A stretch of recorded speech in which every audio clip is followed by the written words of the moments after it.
तो बेटा moment of inertia निकालना है, एक न्यूमेरिकल कर लेते हैं अगले टॉपिक पे पहुंचने से पहले। सबसे पहले क्या है बेटा कि find the movement of inertia from centre of mass. Centre of mass से movement of inertia find out करना है। सुनने में मुश्किल है, निकालने में बहुत आसान है। देखो सेंटर ऑफ मास फाइंड करना तो हमने पहले सीखा हुआ है, नहीं सीखा हुआ तो एक बार रिवाइज मार लो। यहाँ पर एक मास दिया हुआ है m1, एक दूसरा दिया हुआ है m2, इन दोनों के बीच का डिस्टेंस है 10 सेंटीमीटर। तो सेंटर ऑफ मास होता क्या है कि इन दोनों के बीच का सेंटर कहाँ बनेगा जहाँ हम इसे बैलेंस कर सकते हैं। जैसे ये पेंसिल को अपन बैलेंस कर पाए यहाँ बीच में, तो यहाँ पर इसका सेंटर ऑफ मास है जहाँ पर टोटल बॉडी का मास क्या हो, कंसंट्रेटेड हो। Very good very good. ठीक, सबसे पहले हम एक को क्या मान लेते हैं, ओरिजिन मान लेते हैं, और दूसरे को क्या मान लेते हैं, ओरिजिन से अगला कोई पॉइंट होगा। ओरिजिन क्या हो गया 0 0, तो x1 और ये y1, और जितने मासेस होते हैं वो x2 y2, फिर उसके बाद x3 y3, वो जितने मास हो, यहाँ तो 2 ही हैं, तो यहाँ x2 y2 पर कहानी खत्म हो गई। जो हम मानते हैं वो हम ओरिजिन मानते हैं, हमेशा ओरिजिन मानते हैं। एक को तो ओरिजिन मानना ही पड़ेगा ना। हाँ, एक को तो ओरिजिन मानना ही पड़ेगा। एक को हमने ओरिजिन माना तो दूसरा देखो, दूसरा कितना है, ये एक्स एक्सिस है ना। देखो जैसे क्या होता है, ये हमारा ये है, तो ये हमारा क्या होता है भाई, एक्स, और ऊपर वाई एक्सिस। तो ये एक्स एक्सिस के अलॉन्ग चल रहा है, 10 सेंटीमीटर दूर है दूसरा पॉइंट, तो क्या हो गया एक्स 10 और वाई तो अभी भी 0 ही है, तो x2 y2 भी आ गए। ठीक है बेटा। अच्छा, अब सेंटर ऑफ मास निकालने का फॉर्मूला क्या था, तो सेंटर ऑफ मास निकालने का फॉर्मूला सीधा सा फॉर्मूला था, वही सेक्शन फॉर्मूले की तरह, m1 x1 plus m2 x2 upon में total mass m1 plus m2। अब जो भी मास हो, अगर ये और ज़्यादा होते तो होता m1 plus x1 plus m2 plus x2 plus m3 plus x3, add होता चला जाता, कोई दिक्कत नहीं है। तो मास 1 क्या है 5 kg, और x क्या है पहला 0, प्लस मास क्या है दूसरा 5 kg, और x क्या है दूसरा 10, अपॉन में m1 प्लस m2 क्या हो गया 5 प्लस 5 10। अब जब इनको कैलकुलेट करेंगे तो 0 5 to 10 50, 10 से गया 15 अपॉन 10 5। ठीक है, क्या आ गया 5 आ गया सेंटर ऑफ मास।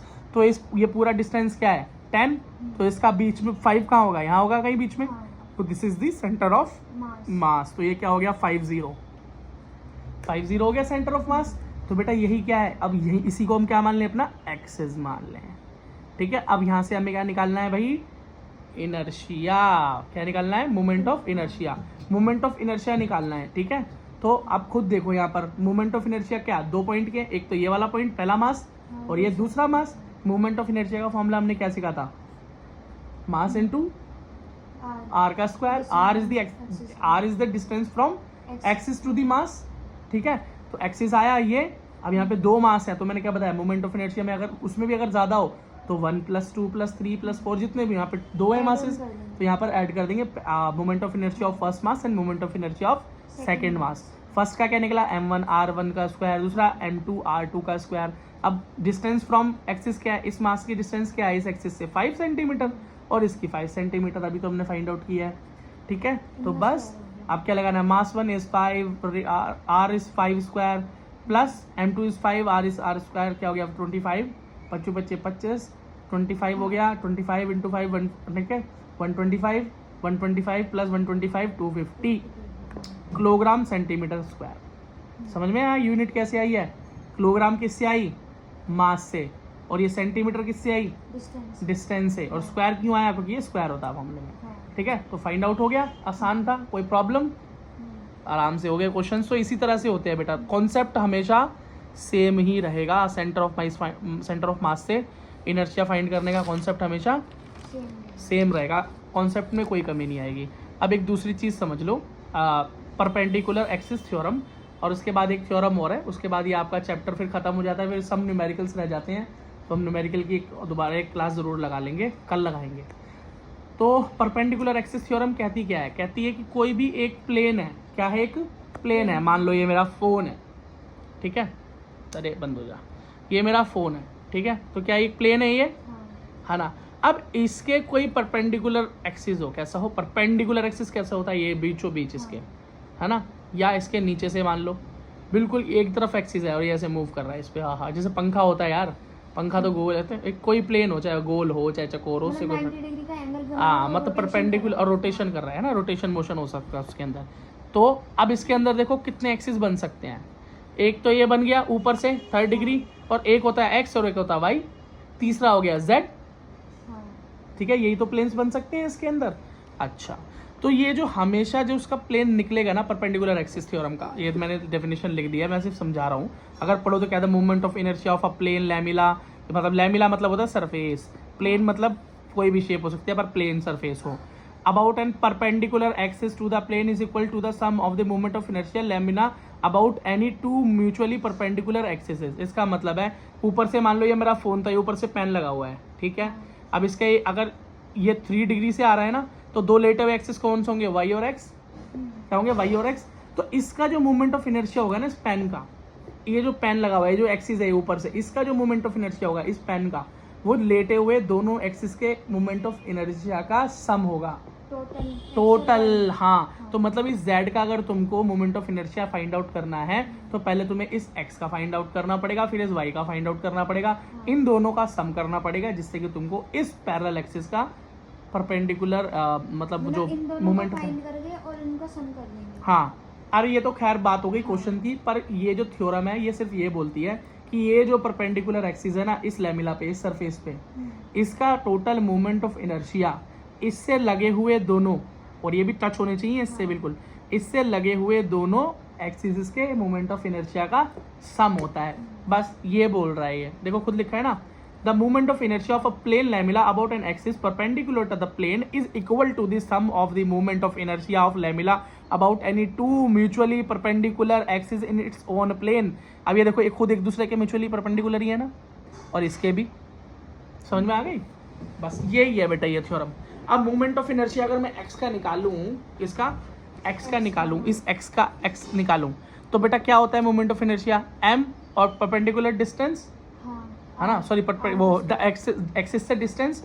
अब भाई एक बात बताओ, ये जो एक्सिस से डिस्टेंस है, मास तो बता नहीं रखा, सिर्फ एक्सिस बता रखा है, कैसे पता चलेगा। तो ये बेटा इसके और इसके बीच का डिस्टेंस इतना ही तो है, यहाँ से यहाँ तक मूव हो जाए तो y तक, और y को मूव करूंगा तो x तक, बस यही होता है। तो इसका फॉर्मूला क्या हो गया, r की जगह पे वाई स्क्वायर, x का मोमेंट ऑफ इनर्शिया निकलेगा। और ऐसे भी बोल सकते हो, अगर मैं इस y को x को मूव करूंगा तो y मूव कौन होगा, y। अगर मैं इस x को पकड़ के घुमा दूं तो कौन मूव होगा, y भी तो मूव होगा साथ में, और y को घुमा दो तो x मूव होगा, ऐसे भी बोल सकते हो, ठीक है। तो फॉर्मूला हो गया पहले मोमेंट ऑफ इनर्शिया का, और दूसरे y के मोमेंट ऑफ इनर्शिया क्या होगा, मास इनटू x, इस वाले, हाँ इस वाले का स्क्वायर, बस। चलो, और z एक्सिस का अगर निकालना है तुम्हें, moment of inertia of z निकालना है, तो वो क्या होगा, फॉर्मूला तो होगा मास इनटू r स्क्वायर, लेकिन यहाँ पर r स्क्वायर किस किस का होगा, x वाले का भी और y वाले का भी, दोनों का होगा, ठीक है। तो इसका फाइनल जो फॉर्मूला निकल कर आता है वो ये रहा कि moment of inertia of z is equals to the moment of inertia of y plus moment of inertia of x। इसमें कुछ भी प्रूव नहीं करना, कुछ भी निकालना नहीं है, कुछ भी ड्राइव नहीं करना, नॉर्मल थ्योरम, नॉर्मल आंसर, और ये आ गया सामने। अगर क्वेश्चन निकलने को आता है तो मोमेंट ऑफ इनर्शिया तुम्हें फाइंड आउट करनी आती है, आराम से मोमेंट ऑफ इनर्शिया फाइंड कर सकते हो सकता है इनमें से एक को गायब कर दे और 2 की वैल्यू दे दे, किन्हीं भी 2 की देगा, तीसरे की वैल्यू तुम फाइंड आउट कर लोगे, कोई दिक्कत है, कोई दिक्कत नहीं है। उसके बाद है बेटा पैरेलल एक्सिस थ्योरम। अब यही वाली जो थ्योरम हमने ऊपर जो पढ़ी है, इस थ्योरम का एक एडवांस रूप है। एडवांस रूप क्या है, इसमें थोड़ी सी और एक चीज़ ऐड कर दी। क्या ऐड कर दी, मान लो ये प्लेन था, इसके बीचों बीच एक एक्सिस जा रही थी जिसको हमने अभी पढ़ा, ठीक है। अब हमने क्या किया, इसके थोड़ा सा दूर ठीक इसके पैरेलल में एक एक्सिस और गुजर दिया, और अब इसके इससे मूव करने लगे, है ना। तो क्या हो गया, एक्चुअल एक्सिस जो था उसके एक और परपेंडिकुलर हमने इसके पैरेलल में एक और एक्सिस खड़ी कर दी, ये सेंटर से जा रही है और उसके पैरेलल में और खड़ी कर दी, परपेंडिकुलर एक्सिस के एक और, हाँ यहाँ पे तो एक दूसरे के क्या हो गई, पैरेलल हो गई ना, बस यही पैरेलल एक्सिस थ्योरम है। तो यहाँ पर अगर पहली वाली जो सेंटर से जा रही है इसको मैंने RS बोल दिया, तो दूसरी वाली को PQ बोल दिया, इन दोनों के बीच का डिस्टेंस है D, ठीक है, कोई दिक्कत नहीं है ना। चलो अच्छा, अब इसका क्या भाई, इसका क्या सीन है, इसका फॉर्मूला क्या है बेटा, इसका टोटल फॉर्मूला एंड में निकल के आता है कि movement of inertia of PQ, मतलब ये जो नया वाला PQ है जो साथ में आया है, ये जो PQ लाइन जो आई थी, है ना, मैं बना कर दिखा देता हूँ दोबारा। एक नॉर्मल लाइन थी हमारे और ये PQ लाइन, तो ये PQ लाइन जो है ये जो इसका जो मूवमेंट ऑफ इनर्शिया वो कैसे निकलेगा, वो निकलेगा कैसे निकलेगा, ये देखो, centre of mass plus md square. What is d?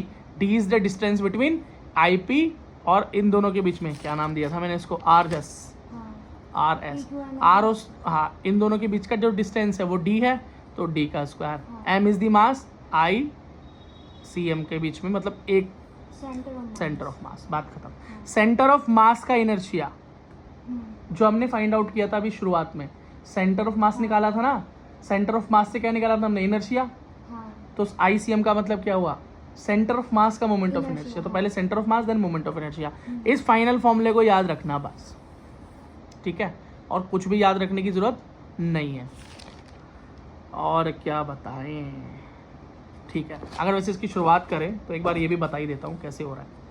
तो movement of inertia about axis parallel to the through the कैसे निकलेगा, P Q, mass is M, ये रहा मास, ठीक है, कोई मास है प्लेन में, और एक्स प्लस डी का स्क्वायर, ये इस फॉर्मूले से ड्राइव हो रहा है ये बस। और तुम इसको सीधा लास्ट याद कर लेते हो, अगर इसकी बहुत ज़्यादा टेक्निकलिटी में नहीं जाते तो सीधा ये फॉर्मूला तुम्हें याद होना चाहिए। हाँ, ये किसका है, पैरेलल एक्सिस का थ्योरम है, ठीक है। अब नेक्स्ट जो क्लास होगी बेटा वो हमारी न्यूमेरिकल क्लास होगी, कुछ न्यूमेरिकल्स करेंगे और उसके बाद हम इसे ख़त्म करेंगे। Thank you so very much. Theory तो एंड हो गई बस।